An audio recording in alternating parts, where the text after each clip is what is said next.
आणि पाटील साहेब या गोष्टीचे साक्षीदार आहेत की घडिले साहेब असतील किंवा मी असेल, ही आज मिळालेली सत्ता हे पालकमंत्री पद आपल्या प्रत्येक कार्यकर्त्याला, प्रत्येक गावाला आपण न्याय देण्याचं आजही काम करतो. मी कधी आकडेच पाहिले नाही.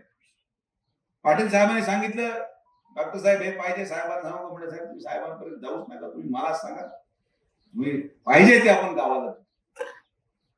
कारण या तालुक्याची रचना आणि या तालुक्याची गणना आणि या तालुक्याचं मूल्यमापन हे प्रेमाने केलं जातं, वैचारिकतेने केलं जातं. आणि तेच नाव आणि तीच प्रथा आपल्याला यापुढे देखील कायम ठेवायची आहे.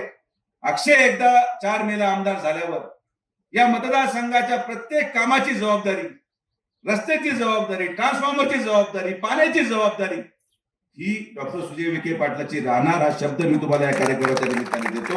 मला विश्वास आहे की शेवटी आज मिळालेली ही सत्ता राज्यामध्ये, केंद्रामध्ये, जिल्ह्यामध्ये या सत्तेचा उपभोग तुम्ही करून घ्या. आपण प्रश्न सोडवणुकीच्या फार पुढे गेलेलो आहोत आणि तुम्हाला मी यादी देऊ शकतो. आणि मी जाहिरात मनोज आपल्या 23 तारखेला 22 तारखेला सोशल मीडियावर टाका की जे 40 वर्ष राहुरीमध्ये दिले गेलेले शब्द होते आणि आपण ते महिन्याभरामध्ये पूर्ण केले. मग राहुरीचा ग्रामर झाल्याचा विषय असतो. जेवढे भाषण या अहिल्यानगर जिल्ह्यामध्ये झाले, 40 वर्ष मतं पडले लोकांना, पण ते काम सुजय विखेनीच केलं, मतं न पडता.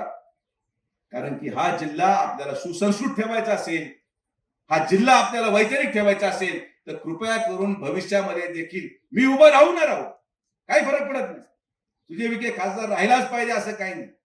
आज तुम्ही विद्यमान खासदाराला इथं बोलवून एवढी गर्दी दाखवायची एवढी एका माझी खासदारासाठी आली. कारण की लोक हे प्रेमाने कमवावं लागतात. पदाचं मूल्य आणि मूल्यमापन आणि मी पदासाठी भोगलेला नाही. मी उभं राहू न राहू माझी इच्छा पूर्ण झाली, माझी हौसही पूर्ण झाली. मला काय राजकारण केलंच पाहिजे असं अजिबात नाही. मी माझ्या घरामध्ये एकुलता एक आहे, मला माझा धंदा पाणी पाहू द्या. पण मतदान टाकत असताना वैचारिकतेने मतदान